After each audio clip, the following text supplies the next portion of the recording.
आक़िबतु लिल-मुत्तक़ीन वस्सलातु वस्सलामु अला रसूलिल करीम। अम्मा बअदु अऊज़ु बिल्लाहि मिनश्शैतानिर रजीम। बिस्मिल्लाहिर रहमानिर रहीम। व हसुना उलाइका रफ़ीक़ा। सदक़ल्लाहुल अज़ीम व सदक़ रसूलुहुन नबियुल करीमुल अमीन व नहनु अला ज़ालिका लमिनश शाहिदीन वश्शाकिरीन वल्हम्दुलिल्लाहि रब्बिल आलमीन। मोहतरम बुजुर्गों, भाइयों,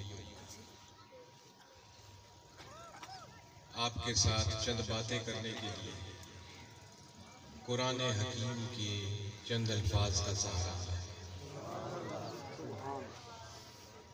मेरे सामईन सुनने वाले इंतहाई सादा लोग हैं, लिहाजा सादा सी गुफ्तगू थोड़ी सी देर में करके आपसे इजाजत। अभी हम संगत की बात सुन रहे थे, उसी संगत की गुफ्तगू को मैं थोड़ा सा आगे बढ़ाता हूं।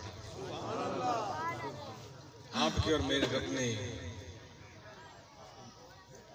चंद लोगों का जिक्र किया और उसके बाद फरमाया वहासुना उलाइका रफीका, कि ये क्या ही खूबसूरत रफीक। भाई चुप करके आराम न दो, ये बोलना है उठी के भाग जाए।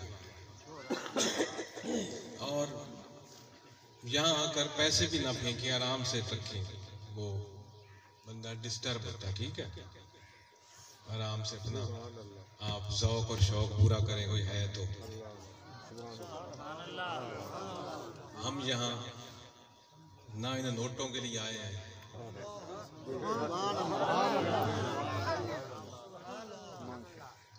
नोट देने वाला भी वही है, जो उसने लिखा है वो रिज़्क़ आपको मिलना ही मिलना,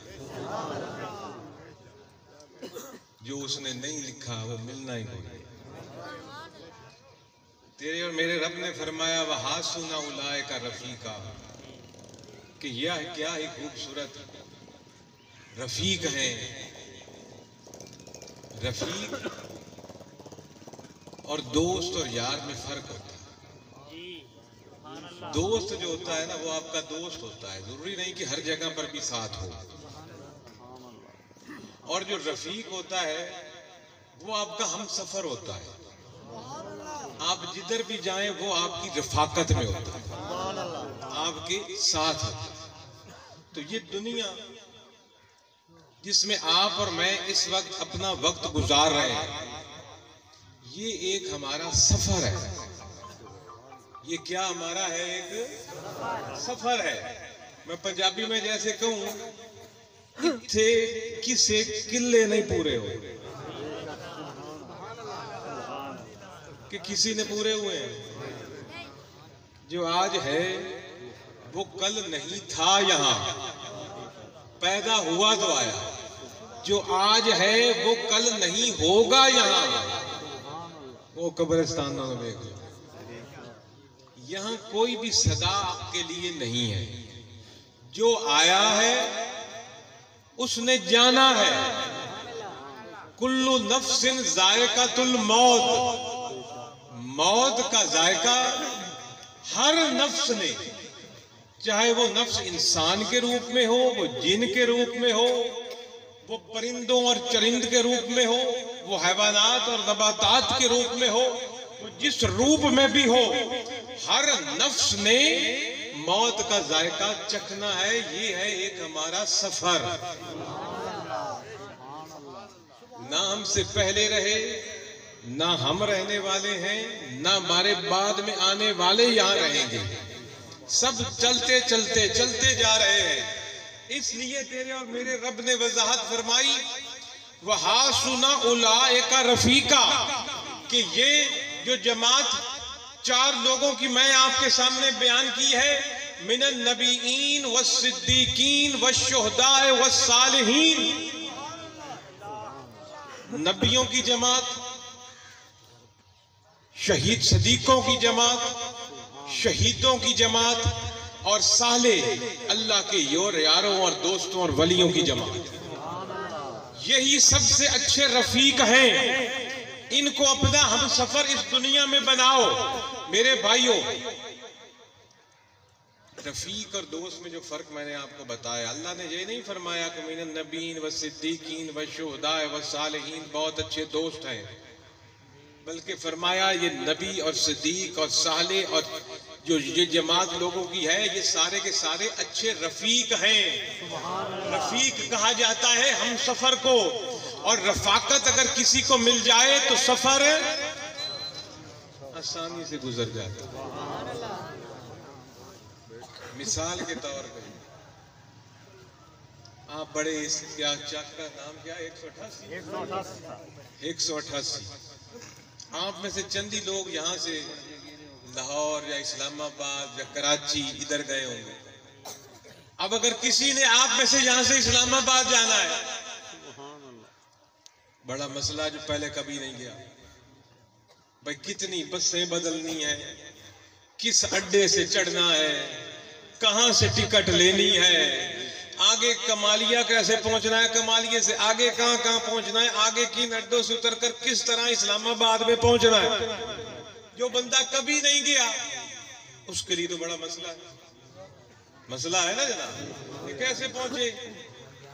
रास्ते में 100 बंदों से पूछना पड़ेगा कि भाई मैंने इस्लामाबाद जाना है, कौन से अड्डे से चढ़ूं, कौन सी बस पे बैठूं। बस में भी शायद कोई दाल लगा ले, जाना इस्लामाबाद है, चढ़ बैठे मुल्तान की बस पे, तो वो तो कभी पहुंचने से रहा ना, तो सफर ही उसका उल्टा हो गया। तो अगर कोई आपके घर से जब आप निकलो तो साथ आपको बंदा को टक्कर जाए, वो कहे भाई मैं इस्लामाबाद जा रहा हूं, और मैंने वो रास्ता भी देखा हुआ है, सारा पता है किधर से जाना है, किधर से कौन से अड्डे से बैठना है, कौन सी बस पे चढ़ना है, कैसे उतरना है, किधर किधर जाना है। तू इस तरह कर, मेरे साथ चल, जहां मैं आऊं वहां जिस रक्शे में मैं बैठूं तू भी बैठ जाना मेरे साथ। रक्शे से उतर के जहां अड्डे पे उतरूं तू भी उतर जाना, मैं जहां से टिकट लूं तू भी ले लेना, बल्कि पैसे देनी मैं तेरी टिकट ला ले। जिस बस में मैं बैठूं तू भी बैठना, और जब मैं इस्लामाबाद में उतरूं तो तू भी उतर जाना, तो मैं कहूंगा ये है इस्लामाबाद, मैं आ गया हूं, तुझे भी लेकर आया। बंदा सौखा पहुंच जाएगा, क्योंकि उसको रफीक अच्छा मिल गया, हम सफर अच्छा मिल गया। जो उसको जिसने उसका हाथ पकड़ा, उस जिसको रास्ता नहीं आता था, उसने क्या किया, उसने सिर्फ इतना किया कि जिसको उसने रफीक बनाया, जो रफीक ने किया वो उसने करना है। ये मेरी बात बल्ले बांधना कि जब वो घर से निकला, उसको रास्ता नहीं आता था इस्लामाबाद का, एक उसको रफीक मिल गया, हम सफर मिल गया। उस हम सफर ने कहा कि जो मैं करूं, जिधर जिधर मैं रुकूं, जहां से मैं टिकट लुकूं, जहां से मैं चढ़ूं बस पे, जहां से मैं उतरूं बस पे, तू भी मेरे पीछे पीछे वही करते आना, तो मैं जैसे इस्लामाबाद पहुंचूंगा तू भी पहुंच जाएगा। तो अब ये तो दुनिया के सफर में भी अगर रफीक मिल गया तोड़ का, कोई ऐसा भी तो था ना आपको मिल सकता, कोई कहे जी कमालिए तक मैं ले जाता हूं, तू और लाभ फिर और बंदा किधर से ढूंढे, कमालिए से को मिया जी मैं तो फैसलाबाद तक जाना है, फैसलाबाद से आगे कोई और लाभ नहीं। बंदा परेशानी के आलम में फिरता फिराता जनाब बड़ी मुश्किल से पहुंचेगा, लेकिन वो निकला, उसको हम सफर वो मिला जो उसकी मंजिल वही थी जहां इसने जाना था। मंजिल दोनों की एक थी। उसने कहा भाई जो मैं करता जाऊं तू भी करता चल, जब मैं पहुंचूंगा तू भी मेरे साथ वहां पहुंच जाएगा। तो बड़ा सौखा काम हो गया। सिर्फ काम इतना है कि जो मैं करूं तूने वही करना है, जो मैं कहूं तूने वही करना है। जिस रक्शे पर मैं बैठूं ना तू उसी पर ही बैठना, क्योंकि वो उसी अड्डे पर जाएगा, वरना किसी और रक्शे पे बैठ गया तो वो कहीं और पहुंचा देगा। अड्डे से जो जिस जगह से मैं टिकट लूं, जिस काउंटर से, उसी काउंटर से तू भी टिकट लेना, और जिस तरह मैं जिस बस में चढ़ूं तू भी उसी में चढ़ना। ये ना हो कि टिकट तो वहां से ले, मैं चढ़ूं इस्लामाबाद की बस में, तू चढ़ जाए दूसरी बस में, वो पता नहीं तुझे मुल्तान ले जाए, कराची ले जाए, फिर रास्ता कहीं से नहीं मिलेगा। तेरा काम ये है कि जिस तरह मैं सफर कर रहा हूं तू भी वैसे ही कर, तो जब मैं इस्लामाबाद पहुंचूंगा तो तुम्हें भी पहुंचा दूंगा और कहूंगा ये है इस्लामाबाद। अब ये तो था दुनिया का सफर जो हमने एक शहर तक करना था। तो इस दुनिया में भी तो जब हम आ गए हैं, हमारा भी तो मुसाफिर है, यहाँ मुसाफिर है ना। आप देखो जिस समाज, जिस मकान के आप आज मालिक हो, या जिस किले के, जिस कनाल के आप मालिक हो, आपसे पहले किसी और की मलकियत थी, किसी और के नाम उसका इंतकाल था, रजिस्ट्री थी। आज आपके नाम हुआ, कल जब आप यहाँ नहीं होंगे वो फिर किसी और के नाम होगा, किसी और के नाम रजिस्ट्री हुई। तो यहाँ तो सदा किसी ने नहीं रहना, और ना वो हमारा था ना किसी और का था।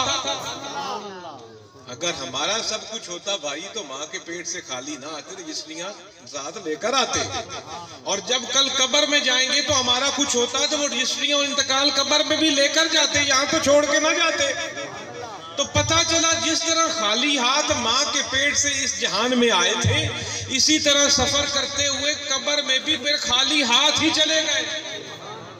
एक सिकंदर आजम था, बड़ा बादशाह, बहुत बड़ा गुजरा है। उसकी बादशाही कई हजार मीलों तक फैली हुई थी, और उसको सिकंदर आजम इसलिए कहते रहे कि कई बड़े आजमों पर उसकी हुकूमत थी, फौज की। उसने कहा कि जब मैं मरूं ना, उसने वसीयत की, तो मेरे हाथ दोनों ना कफन से बाहर निकाल दे। तो लोगों ने पूछा किस लिए जनाब? उसलिए उसने कहा सिकंदर ने कि मेरे दोनों हाथ कफन से बाहर निकालना मेरे जनाजे के वक्त, ताकि लोग देखें सिकंदर खाली हाथ जा रहा है। ना बादशाही साथ जा रही है, ना फौज जा रही है, ना खजाने जा रहे हैं, ना महल जा रहा, ना शहजादियां जा रही हैं, ना शहजादे जा रहे हैं। जैसे खाली हाथ आया ऐसे खाली हाथ सिकंदर भी गया, और जैसे खाली हाथ एक गरीब झोपड़ी में रहने वाला आया है वो भी खाली हाथ ही जाएगा। अमीर की जागीर भी 6 फुट की कब्र, और गरीब की जागीर भी 6 फुट की कब्र। चाहे कोई जितना बड़ा महलों में रहने वाला, आखिर अंजाम 6 फुट की कब्र। और ये आपकी तरह गरीब झोपड़ी में बैठने वाला, इसका अंजाम भी 6 फुट की कब्र। तो ये तो रब का इंसाफ कहते हैं ना जी, कि अगले जान मिलेगा। अगले जान तो बड़ी दूर की बात है, रब का इंसाफ तो इसी जहान में बोलता है। कोई देखने वाला देखे, कोई समझने वाला तो देखे। मुल्क पर बादशाही करने वाले की कब्र कितने फुट की होती है, और एक गरीब बंदे की कब्र भी उतने फुट की होती है। मैं दुनियावी बादशाह की बात कर रहा हूँ, उन जमात, उस जमात के 4 लोगों की बादशाही की बात नहीं कर रहा, वो और बादशाह। नाराए तकबीर, नाराए रिसालत, नाराए हैदरी, फैजान हुजूर नाज़े जहां, आस्ताना आलिया सैयद मोहम्मद अब्दुल्ला शाह कादरी, हिज़्बुर रहमान। मेरी बात आपको समझ आ रही है? अगर मेरी बातें आपके पल्ले पड़ गई ना, और आप में से किसी एक ने भी अमल कर लिया तो मेरे लिए करोड़ों से बढ़ गए। तो जनाब, मैं अर्ज कर रहा था कि इस्लामाबाद जाने वाला मुसाफिर आसानी से पहुंच गया, अपने हमसफर रफीक की इताअत करते हुए, अपने हमसफर रफीक की पैरवी करते हुए, कि जिस तरह उसके हमसफर ने किया उसने वैसे वैसे किया, तो वहां पहुंच गया। अब एक सफर आप और मैं भी तो कर रहे हैं इस दुनिया का। माँ के पेट से पहले भी तो हम कहीं आलम अरवाह में थे, फिर माँ के पेट में भी हम एक आलम में आए, फिर इस माँ के पेट से बाहर एक इस दुनिया के आलम में आए, फिर इस दुनिया के आलम से हमने एक अगला आलम, आलम बरज़ख या आलम कब्र में भी जाना है, और फिर उस आलम के बाद हशर का आलम आना है, और उस हशर के आलम के बाद हिसाब और किताब देकर जन्नत और दोज़ख का एक आलम शुरू होना है। तो ये एक सफर है हमारा, और आप और मैं जिनको अल्लाह ने ईमान की दौलत से नवाजा है, मोहम्मद करीम की गुलामी का पटा गले में डाल दिया अल्लाह ने अपने करम से, तेरी और मेरी मंजिल इस सफर में अब रब की रजा और जन्नत है।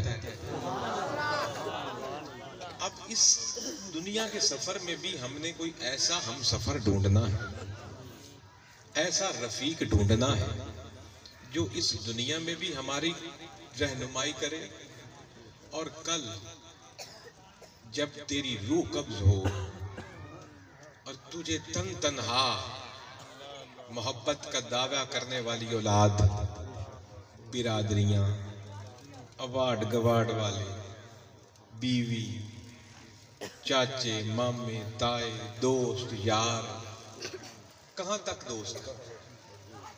कभी गौर करो, हुजूर ने फरमाया बंदे के यार तीन। एक उस वक्त तक जब रूह थी, एक उस वक्त तक जब तक के कब्र में नहीं उतरा, और एक वो जो इस दुनिया में भी हम सफर, कब्र में भी हम सफर, और कब्र से उठकर हशर के मैदान में भी हम सफर, और हशर के मैदान से लेकर पुल सरात में भी हम सफर, और पुल सरात से गुजार कर जन्नत में भी हम सफर। जैसे उसने कहा ये इस्लामाबाद है, नेक साले शहीद नबी कहेगा ये जन्नत है। तीन यार। पहला यार कौन है? जब तक इस मिट्टी के बुत जिस्म के अंदर रूह है, जब तक रूह है तो किसी का बाप भी है, किसी का बेटा भी है, किसी का दोस्त भी है, किसी का शौहर भी है, किसी का यार भी है। जब ये रूह निकली सब खत्म। जब तक रूह है तू मकान का मालिक भी है, तू उस कनाल का मालिक भी है। या रूह निकली तो ना मकान तेरे नाम रहा, ना रजिस्ट्री तेरे नाम रही। कहते डेथ सर्टिफिकेट लाओ भाई, यही होता है ना कि डेथ सर्टिफिकेट लाओ, विरासत करनी है। तो तेरी तो कुछ, तेरे तो ना वो रिश्तेदार दोस्त तोड़ के बने, ना वो मकाने और जायदादें और बैंक बैलेंस और जमीनें तोड़ की बनी। जितने भी दावे करते थे तुझसे मोहब्बत करने वाले, जनाजा पढ़ा और क्या कहते हैं, नाम भी नहीं लेते, कहते हैं मैयत रुचाओ।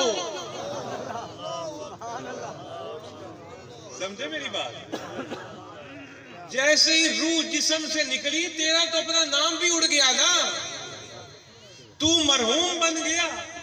और कभी किसी को किसी ने कहा कि भाई किसी का नाम लेकर के भाई इसको उठाकर जनाजा पढ़ो, या इसको ले जाओ कब्रिस्तान में, मैयत का जनाजा पढ़ो जी, मैयत को कब्रिस्तान में ले जाओ, तेरा तो ना ही खत्म। तो फिर आकड़ की शर्त।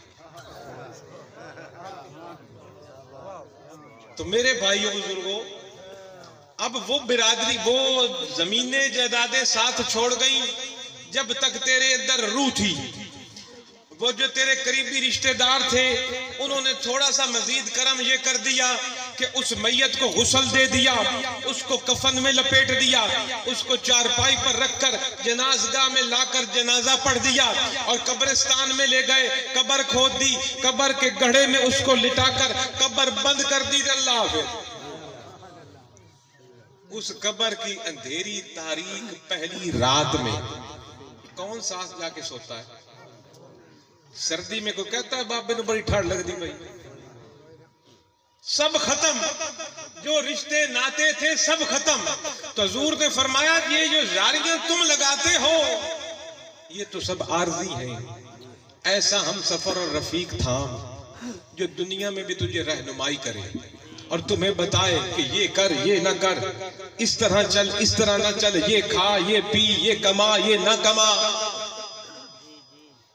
और जब तेरी रूह कब्ज़ हो तो उस वक्त भी तेरे पास हो।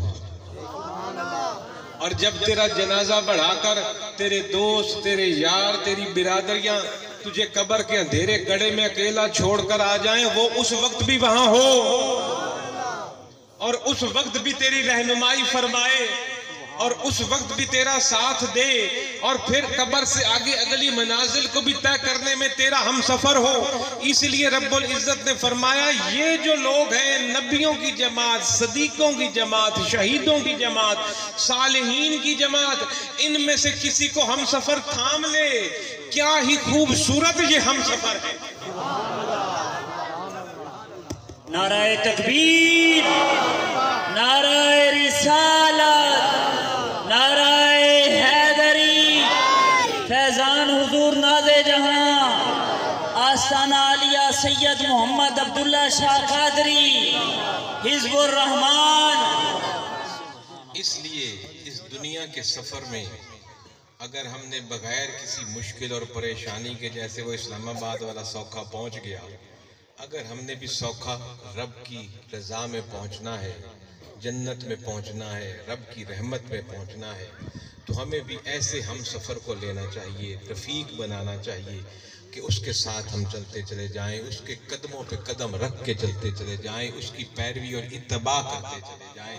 अल्लाह रब्बुल इज़्ज़त ने खुद फरमाया, कुल इन कुंतुम तुहिब्बूनल्लाह, इत्तबा करो मेरे नबी करीम की, इनकी पैरवी करो, क्योंकि वो हम सफ़र हैं।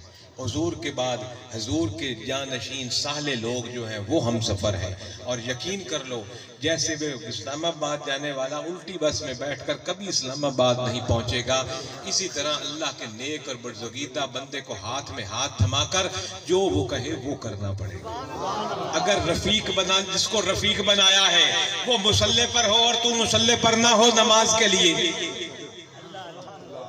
रमजान आए तो वो रोजा रखे, तू रोजे के करीब न जाए, दिन दहाड़े खाता फिरे सड़कों में, वो जनाब अल्लाह ने दिया है तो ज़कात अदा करे और हज करे और तू उसके करीब न जाए। जिसको रफ़ीक बनाया है वो तो सच बोले और तू झूठ बोले, जिसको रफ़ीक बनाया है वो अमानतदारी करे, तू तो अमानत में खयानत करे, जिसको रफ़ीक बनाया है वो बड़ों का अदब करे तो तू बड़ों का अदब न कर, वो छोटों पर शफकत करे तो तू शफकत न कर, वो बेवाओं का दुख दर्द बांटे तो तू दुख दर्द न बांट, वो हमसायों से अच्छा सलूक करे तो तू सलूक न कर, वो सच बोले और तू सच के करीब न जा।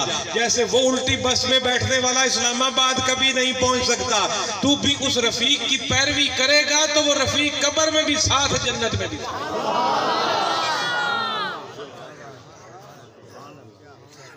अब अल्लाह का करम है, घर बैठे उसने आपको और मुझे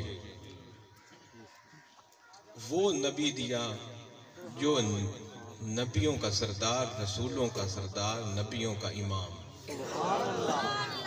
हम में से कितना किसी का पैसा खर्च किया है कि हम इस नबी की उम्मत में पैदा हों, मुसलमान के घर पैदा हो गए, यही शुक्र अदा कर ले तो क़यामत तक करता रहेगा, तेरे एक ही शुक्र अदा नहीं कर सकता। अल्लाह ने नबी दिया तो नबियों का सरदार, अल्लाह ने पीर दिया हजूर गौसे आजम के रूप में तो पीरों का सरदार, जिसकी गर्दन तमाम वलियों की, जिसका कदम तमाम वलियों की गर्दनों पर है, वो पीर अल्लाह ने हमें अता किया। नबी भी सरदार, पीर भी सरदार। घर बैठे सरदारों सरदारियों वालों के साथ हमारी निस्बत और संगत मिल गई और अल्लाह ने रफीक हमारे दरवाजे पर खड़ा कर दिया। ये रफीक है। अब रफीक तुम्हें कहे भाई आओ इकट्ठे सफर करते हैं जन्नत तक का, और तू भागी। तेरे रफीक का मुंह किसे पास से, तेरा किसे पास से।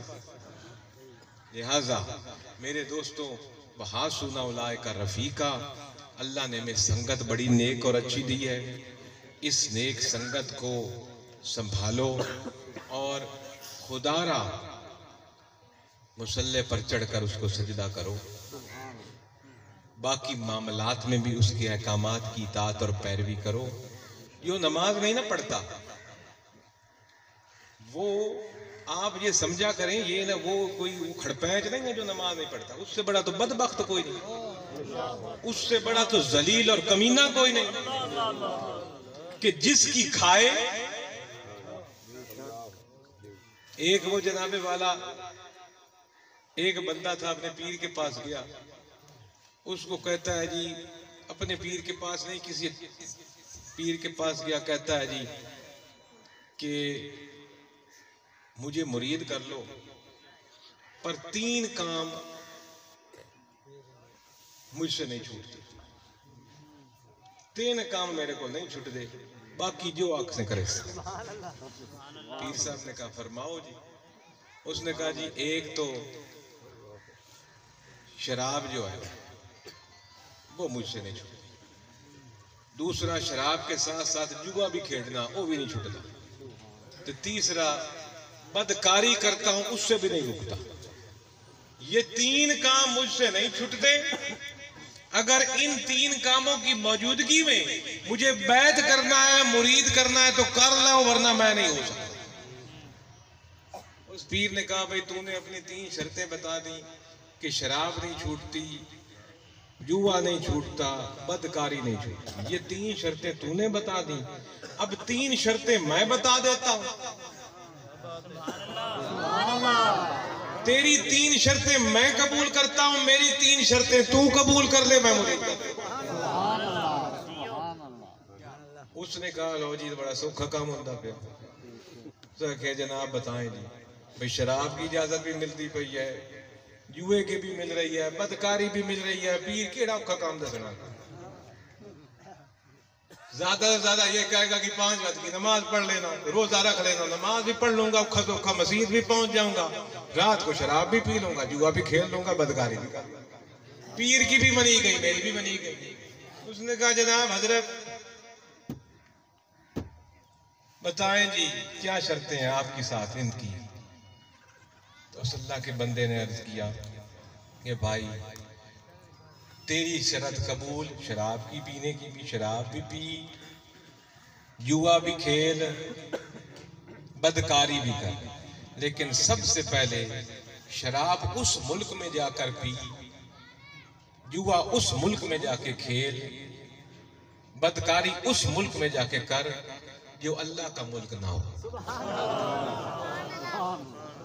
जहां अल्लाह की बादशाही ना हो। कोई ऐसे सितारे पर पहुंच जा, सूरज पर पहुंच जा, चांद पर पहुंच जा, जहां अल्लाह की बादशाही ना चलती हो, तो जा ये 3 काम कर इजाजत। दूसरी शर्त पीर साहब ने कही कि दूसरी शर्त ये कि जब जा शराब भी पी, जुआ भी खेल, बदकारी भी कर, उस जगह पे कर जहां अल्लाह ना देखे, उस जगह कर जहां अल्लाह ना देखे। अच्छा तीसरी शर्त शराब भी पी, जुआ भी खेल, बदकारी भी कर, लेकिन शराब पीने से पहले, जुआ खेलने से पहले, बदकारी करने से पहले अल्लाह का रिज्क न खा, किसी और अल्लाह से ले आ। था तो शायद पिछली सदियों का गुनाहगार, लेकिन मेरे ख्याल में हमसे कुछ चंगा है। आज हमें तो ये भी तसव्वुर नहीं कि अल्लाह का मुल्क कहाँ है, उसकी नजर कहाँ है, उसका रिज्क कहाँ है। आज तुझे हम मुल्कों का हाल हुआ। उसने अर्ज की हजरत मैं ऐसा मुल्क कहां से ढूंढूं जो अल्लाह का नहीं है। हर तरफ तो बादशाही उसी की है और हमेशा से है और सदा सदा के लिए है, लिहाजा मैं तो ऐसा कोई मुल्क नहीं ढूंढ सकता जो उसकी बादशाही में ना हो, तो वहां जाकर ये 3 हरकतें करूं। और फिर आगे कहता है और ना ही कोई ऐसी जगह है जो रब की आंख से छुपी हो, ना कमरे में जाऊं तो वहां भी वहां, बाहर निकलो तो वहां भी वहां, जलवत में भी वो, खलवत में भी वो, रात भी वो, दिन भी वो, और वो तो मेरे दिल के इरादे भी देख रहा है और मेरी दिमाग की सोचें भी देख रहा है। ऐसा मुल्क कहां से लाऊं और ऐसी जगह कहां से लाऊं जहां वो देख ना रहा हो। और तीसरा उसने कहा हजरत उसके रिज्क की जो आपने बात की, रिज्क तो देता ही वो है, और देता कौन है? हम बीज बोते हैं तो फसल तो वो निकालता है, दरख्त पर फल तो वो लगाता है, जमीन से पानी तो वो देता है, आसमान से पानी तो वो बरसाता है, जानवरों के खून के अंदर से मीठा सफेद दूध तो वो निकालता है। मैं ऐसा रब कहां से ढूंढूं कि जो जिसका मुल्क भी ना हो, जिसकी निगाह भी ना हो, जिसका रिज्क भी ना हो। तो पीर साहब ने कहा फिर ऐसा बदबख्त क्यों बनता है, ऐसा नमक हराम क्यों बनता है, ऐसा बेईमान क्यों बनता है कि मुल्क भी उसी का, उसी के सामने और उसी का रिज्क खाकर उसकी नाफरमानी में वो शख्स तौबा तायब हो गया और अल्लाह के वलियों में उसका शुमार हो। मैंने अर्ज किया था पिछली सदियों का बदकार जुआ जवार, लेकिन उसको था ज़हन में कि रब मुल्क अल्लाह का मुल्क है।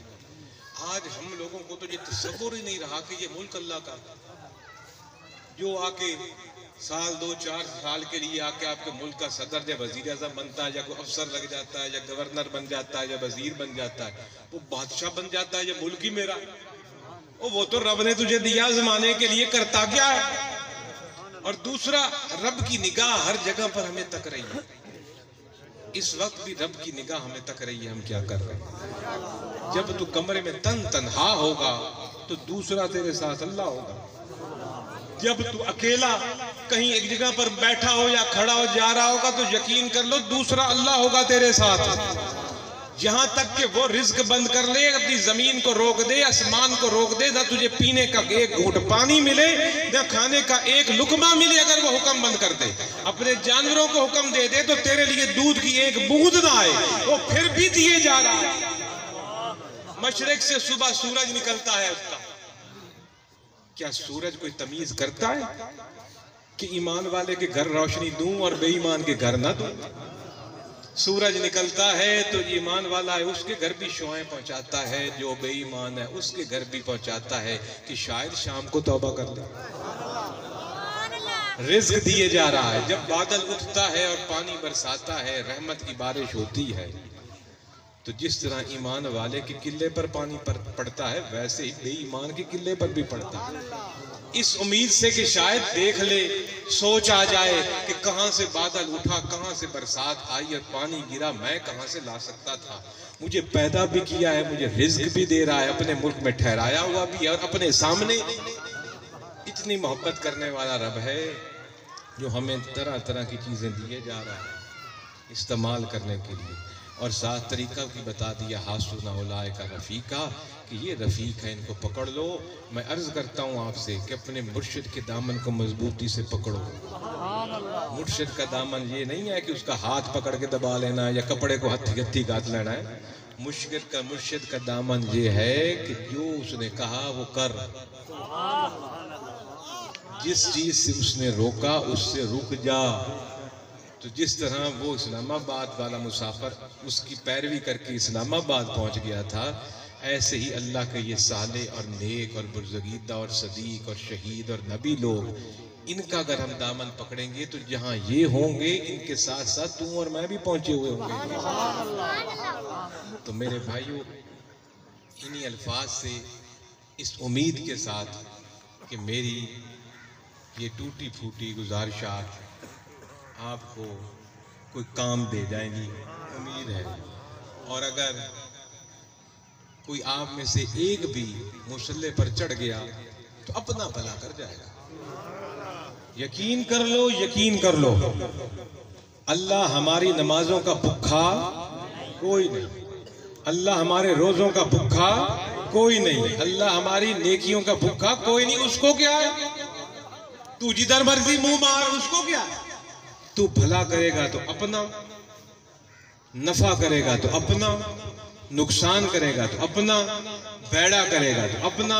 लिहाजा अगर अपना अच्छा चाहते हो, इस जहान में भी, आलमे कब्र के जहान में भी और आखिरत के जहान में भी, तो पैरवी करो अल्लाह के इन नेक और बुर्ज़गीदा लोगों की। इनके नक्शे कदम पर चलते हुए जिस तरह उन लोगों ने अपनी जिंदगियां गुजारी, आप भी कोशिश करो तो रब की रहमतें हम पर बरसेंगी। यकीन कर लो, आखिरी अल्फाज है मेरे भाइयों, अगर हम सच्ची तौबा करके आज भी चल पड़े तो आज भी उसकी रहमतें हम पर बरसेंगी। ये जो आज जगह जगह कोई महंगाई से मर रहा है, तो कोई बीमारी से मर रहा है, कोई बदसकूनी से मर रहा है, ये हमारी अपने करतूतें हैं जो हमारे आगे आई है। अगर हम राह रास्त पर आ जाएं तो आपके पास सोने की कानें खुल जाएंगी, रब के रिज़्क़ की फरावानियां हो जाएंगी। ये आज जो दिलों में नफरतें और दीवारें पड़ी हुई हैं, बीवी मियाँ से सिद्धी नहीं, मियाँ बीवी से सिद्धा नहीं, औलाद बाप से सिद्धी नहीं, बाप औलाद से सिद्धा नहीं, भाई भाई से सिद्धा नहीं। एक दूसरे से सीधे हो जाओ, अल्लाह तुम सबको भी सीधा कर देगा। अल्लाह हम सबका हामी नासिर हो। वाखिर दावाना अनिल हम्दुलिल्लाहि रब्बिल आलमीन।